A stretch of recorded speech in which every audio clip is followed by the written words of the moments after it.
Nesse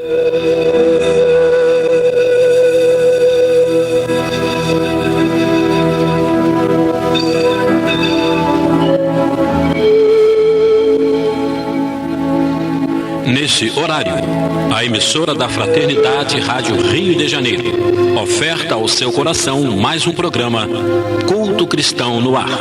Participe conosco.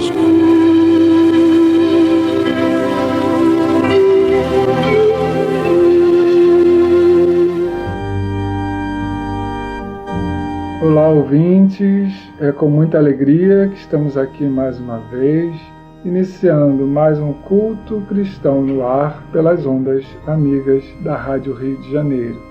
Para você que está ouvindo esse programa ao vivo pela rádio na segunda-feira, estamos no meio do Carnaval, participando do ENEF, Encontro Estadual da Família Espírita, que você ainda pode procurar se tem algum próximo à sua casa, no seu bairro, na sua cidade, para fazer parte, porque geralmente é um evento aberto, e mesmo que a pessoa vá só no último dia, vai ganhar alguma coisa com isso. Inclusive vai gostar tanto que no próximo encontro, por certo, vai querer participar dele todo. Exatamente, né?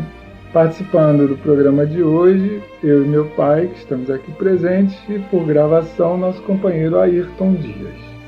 Então vamos dar início com a nossa página de abertura. Ela está contida no livro Estude e Viva, que é um livro que foi editado pelo espírito André Luiz e Emmanuel, aos médiuns Francisco Cândido Xavier e Valdo Vieira. E essa mensagem ela é de Emmanuel, tem como título Troca Incessante. Todos estamos situados em extenso parque de oportunidades para trabalho, renovação, desenvolvimento e melhoria. Dentre aquelas que segues no encalço como sendo as que te respondem às melhores aspirações, detém, quanto possível, a oportunidade de auxiliar. Tempo é comparável a solo. Serviço é plantação. Ninguém vive deserdado da participação das boas obras, de vez que todos retemos sobra de valores específicos da existência. Não somente disponibilidade de recursos materiais, mas também de tempo, conhecimento, amizade, influência. Não percas por omissão. Colherás o que semeias, velha verdade sempre nova. Em todos os lugares há quem te espere a cooperação. Aparentemente, que te recorre aos préstimos, contam apenas com o apoio que lhes é necessário, seja um gesto de amparo substancial, uma nota de solidariedade, uma palavra de bom ânimo ou um aviso oportuno. Entretanto, não é só isso. A vida é troca incessante. Aqueles a quem protege ser-te-ão protetores. Socorres a pequenos desfalecentes. É possível, seja ele mais tarde, o amigo prestimoso que te guarde a cabeceira no dia da enfermidade. O transeunte anônimo a quem presta de humilde favor pode ser em breve o elemento importante de que dependerás na solução de um problema. O poder do amor, porém, se projeta mais longe. Doentes que sustentaste nas fronteiras da morte formarão entre os amigos que te assistem no plano espiritual. E ainda mesmo o auxílio desinteressado que levaste a corações empedernidos na delinquência, quando não consigas tocá-los de pronto, te granjeará a colaboração dos benfeitores que os amam, conquanto ignorados e desconhecidos. Todos nós, os espíritos em evolução, no educandário do mundo, nos assemelhamos a viajores demandando eminências que nos conduzem à definitiva sublimação. Ninguém na Terra efetua viagem longa sem o auxílio de pontes. Desde o viaduto imponente a pinguela simples para a travessia de barrancos, depressões, vales ou abismos. O mar regular, se não mostra a jornada, chega sempre o instante em que precisamos de alguém para transpor obstáculo ou perigo. Construamos pontes de simpatia com o material da bondade. Hoje, alguém surge diante de nós suplicando apoio. Amanhã, diante de alguém, surgiremos nós. Jesus, Mestre de nossas vidas, aqui estamos mais uma vez agradecidos pela oportunidade de continuar este trabalho, de levar o Teu Evangelho aos nossos corações e aos de tantas outras pessoas. Abençoa esse propósito, Senhor, que possamos juntos estudar as Tuas lições e principalmente aplicá-las em nosso dia a dia, que é o mais importante para nós. Abençoa todas as famílias que estão aqui reunidas conosco, ouvindo essa mensagem. Que tenhamos nestes dias de Carnaval também oportunidade de estudar, de fazer o bem, de colaborar com a espiritualidade nos trabalhos que ela também desempenha. Fica conosco, Senhor, que assim seja. Os superiores e os inferiores. A autoridade, tanto quanto a riqueza, é uma delegação de que terá de prestar contas aquele que se ache dela investido.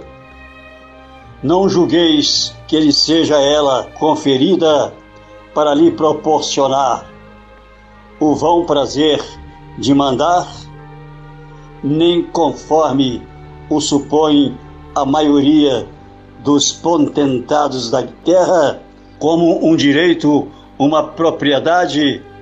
Deus, aliás, lhes prova constantemente que não é nem uma nem outra coisa, pois que deles a retira quando lhe apraz. Se fosse um privilégio inerente às suas personalidades, seria inalienável. A ninguém cabe dizer que uma coisa lhe pertence, quando lhe pode ser tirada sem seu consentimento. Deus confere autoridade a título de missão ou de prova, quando entende, e a retira quando lhe julga conveniente. Quem quer que seja depositário de autoridade, seja qual for a sua extensão, desde a do Senhor sobre o seu servo até a do soberano sobre o seu povo, não deve olvidar que tem almas a seu cargo, que responderá pela boa ou má diretriz que dê aos seus subordinados e que sobre ele recairão as faltas que estes cometeram. Os vícios a que eles sejam arrastados em consequência dessa diretriz ou dos maus exemplos, do mesmo modo que colherá os frutos da solicitude que empregar para os conduzir ao bem. Todo homem tem na terra uma missão, grande ou pequena. Qualquer que ela seja, sempre lhe é dada para o bem, e falseá-la em seu princípio é, pois, falir ao seu desempenho. Então, dando continuidade à leitura aqui do Evangelho, diz o seguinte: assim como pergunta ao rico, que fizeste da riqueza que nas tuas mãos devera ser um manancial a espalhar a fecundidade ao teu derredor, também Deus inquirirá daquele que disponha de alguma autoridade, que uso fizeste dessa autoridade, que males evitaste, que progresso facultaste. Se te dei subordinados, não foi para que os fizesses escravos de tua vontade, nem instrumentos dóceis aos teus caprichos ou à tua cupidez. Fiz-te forte e confiei-te os que eram fracos, para que os amparasses e ajudasses a subir ao meu seio. Então mostra aqui da responsabilidade que nós temos quando possuímos algum tipo de autoridade, né? Porque nós seremos cobrados por Deus pelo que fizermos daqueles que estiverem sob os nossos cuidados, porque como ele diz aqui, são todos filhos de Deus, é como o caso dos pais, né? Esses mais fracos que Deus coloca aos nossos cuidados, por nós termos mais recursos, são para que nós cuidemos dele, que nós os amparemos e que nós os ajudemos também a subir ao seio de Deus. Então nós temos não só uma autoridade, muitas vezes intelectual ou profissional, mas também uma autoridade moral para com essas pessoas. E a história da humanidade está cheia dessas pessoas que se tornaram déspotas, principalmente no campo da administração pública, né? Presidentes, nações que se tornaram ditadores, usando da autoridade principalmente, acaba prejudicando todo um país e toda uma população, né, por causa do seu orgulho e de sua vaidade. Então a gente tem que tomar muito cuidado.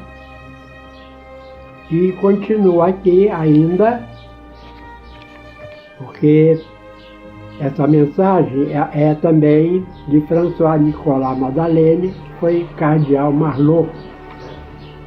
E ele diz o seguinte: o superior que se acha compenetrado das palavras do Cristo, a nenhum despreza dos que lhe estejam submetidos, porque sabe que as distinções sociais não prevalecem às vistas de Deus. Ensina-lhe o Espiritismo que, se eles hoje lhe obedecem, talvez já lhe tenham dado ordens, ou poderão dar-lhes mais tarde, e que ele então será tratado conforme os haja tratado, quando sobre eles exercia autoridade. Então, a doutrina espírita, através da lei de causa e efeito e das vidas sucessivas, vem nos mostrar que o que nós somos hoje, se temos um cargo de comando, de chefia, é para que a gente possa sair bem. Porque se nós, como costumamos dizer, enfiamos os pés pelas mãos e abusamos dessa autoridade, numa próxima encarnação a gente vai ver numa função muito simples para treinar a humildade. Exatamente. E é interessante lembrar, né, que Eurípides Barçanufo, que foi para mim, né, na minha concepção como lidiano, como pessoa, o espírito espírita mais evoluído que encarnou aqui no Brasil, numa encarnação anterior, ele pediu para vir numa situação bem simples, para que ele pudesse desenvolver ainda um pouco mais a humildade. Isso está no relato feito pelo Carlos Bacelli, no livro que fala sobre a vida de Eurípides Barçanufo. Interessante, né? A gente acha que quando a pessoa está numa situação de penúria ou de dificuldade é porque está pagando alguma coisa, nem sempre, né? Às vezes é um pedido de um espírito altamente evoluído, como é o caso aí, né? E vamos continuar a nossa leitura, o último parágrafo da mensagem. Se o superior tem deveres a cumprir, o inferior, de seu lado, também o tem, e não menos sagrados. Então todos temos deveres, né? Independente da posição social que nós ocupamos. Se for espírita, sua consciência ainda mais imperiosamente lhe dirá que não pode considerar-se dispensado de cumpri-los, nem mesmo quando seu chefe deixe de dar cumprimento aos que lhe correm. Então não cabe aquela justificativa, né? O exemplo não vem de cima, então também não tem que fazer a minha parte, né? A gente, como espírita, como ele fala aqui, sabe dos nossos deveres, não importa que os outros não estejam fazendo os deles, né? Porquanto sabe muito bem não ser lícito retribuir o mal com o mal, e que as faltas de uns não justificam as de outrem.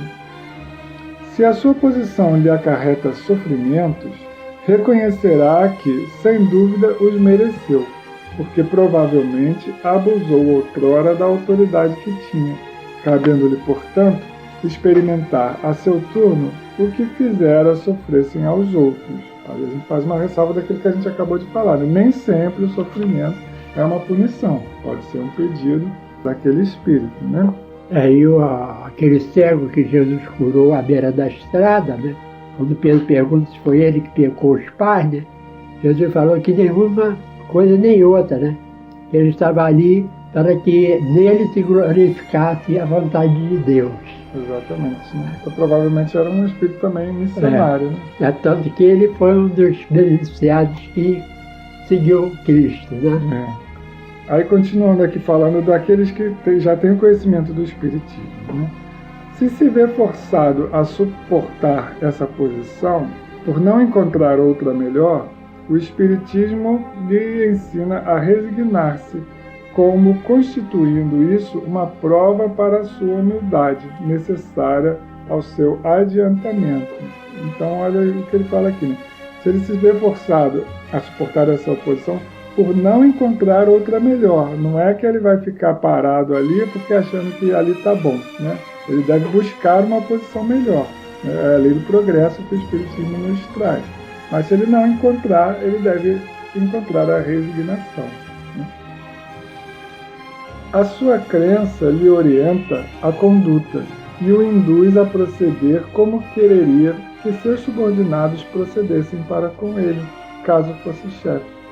Por isso mesmo, mais escrupuloso se mostra no cumprimento de suas obrigações, pois compreende que toda negligência no trabalho que lhe está determinado redunda em prejuízo para aquele que o remunera, e a quem deve ele o seu tempo e os seus esforços. Numa palavra, solicita-o o sentimento do dever, oriundo de sua fé, e a certeza de que todo afastamento do caminho reto implica uma dívida que, cedo ou tarde, terá de pagar. Então, nós sabemos que todos nós contribuímos de alguma forma para um mecanismo que é a humanidade, é a obra de Deus em progresso. Né? Então, independente da posição que nós ocupamos, a tarefa que a gente desempenha é importante. Seja tarefa profissional, seja tarefa na casa espírita, no nosso lar, na nossa família. Qualquer coisa que a gente deixe de fazer vai fazer falta para outras pessoas. Né? Esse sentimento do dever, que já foi um item tratado nesse capítulo, é o que faz com que a gente desempenhe as nossas tarefas com alegria, com vontade, que a gente acorde com ânimo de viver mais um dia, porque nós sabemos que estamos contribuindo com Deus na obra da criação. É importante também nós lembrarmos que o trabalho, principalmente o remunerado, né, ele é o nosso sustento. Então a gente tem que fazer o melhor que a gente puder. Não tem que ficar brigando com o superior, com o patrão, com o dono da empresa, porque quem vai ser prejudicado somos nós.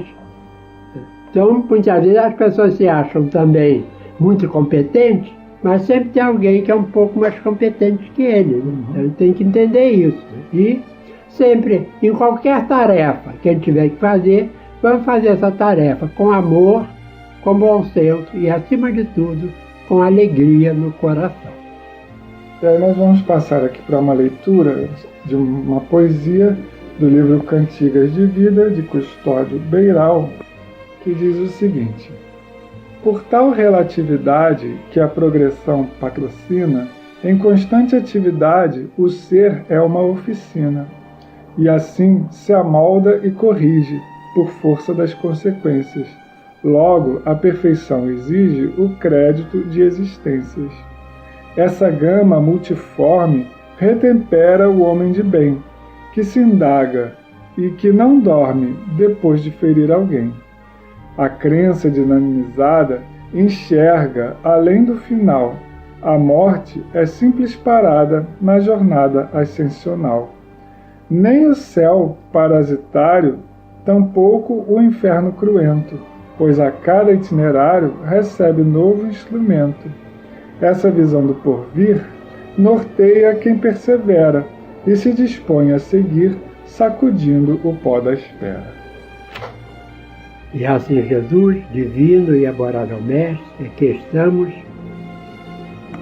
encerrando o programa de hoje.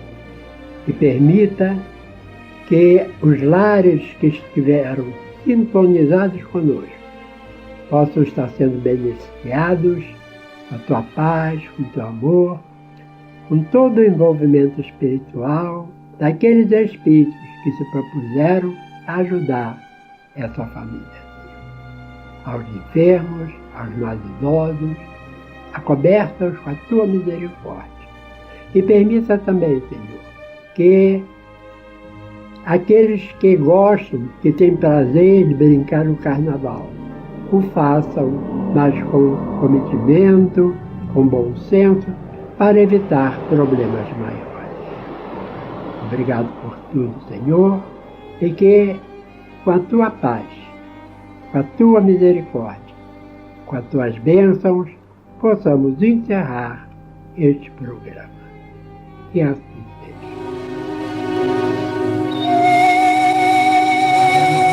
Este foi mais um programa Culto Cristão no Ar, que ofertamos ao seu coração pelas ondas amigas da Rádio Rio de Janeiro. Volte a estar conosco na próxima segunda-feira, nesse mesmo horário.